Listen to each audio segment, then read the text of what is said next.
4:30 बजे के टाइम पे एक न्यूसेंस हुआ था। तो वो थोड़ा बच्चे को बुलाया करा बोल के मेरा बच्चा आके बोला था। तो उस लिहाजा मैं क्या करा, उसकी जानकारी के लिए पुलिस वालों को फ़ोन करके 4:30 बजे के टाइम पे पुलिस वालों को बुला भेजने के बाद मैं भी टाउन को आया, मेरे को भी बुला भेजी। केस लिख के दो बोले, मैं भी केस लिख के दिया था। लिख के दिए तो उसके बारे में पूरी इंक्वायरी करे।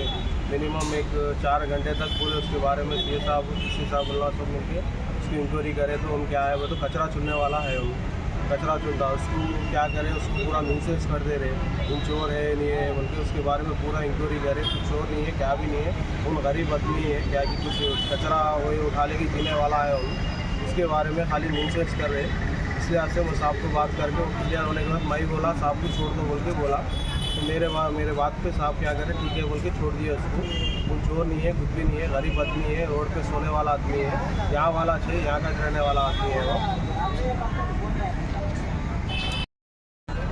నిన్న సాయంత్రం 4:30-5 గంటల సమయంలో మన జగిత్యాల నివాసి అయిన రుమన్ వాళ్ళ ఏరియాలో ఒక వ్యక్తి తిరుగుతుంటే, పేపర్లు ఏరుకుంటూ బ్యాగ్ పట్టుకొని తిరుగుతుంటే అతని మీద అనుమానంతో మన పోలీస్ స్టేషన్కు అప్పగించడం జరిగింది. తర్వాత అతన్ని వెరిఫై చేస్తే అతను గత 7-8 సంవత్సరాల నుంచి న్యూ బస్ స్టాండ్ ఏరియాలో ఉంటూ పేపర్లు ఏరుకుంటూ ఖాళీ బాటిల్స్ ఏరుకుంటూ వాటితో భోజనం చేస్తూ న్యూ బస్ స్టాండ్ ఏరియాలో ఉంటున్నట్టు తెలిసింది.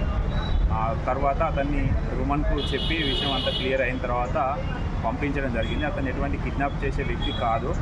అందుకని ఇది మన మీడియా మిత్రులకు ప్రజలకు తెలియాలని వాయిస్ ఇస్తున్నాము. ఇది ఎవరు కూడా కిడ్నాప్ చేసే వాళ్ళు జగిత్యాలలో తిరుగుతున్నట్టుగా రూమర్స్ క్రియేట్ చేయకండి, అటువంటిది ఏమీ లేదు. దీన్ని గమనించగలరని కోరుతున్నాను. Thank you.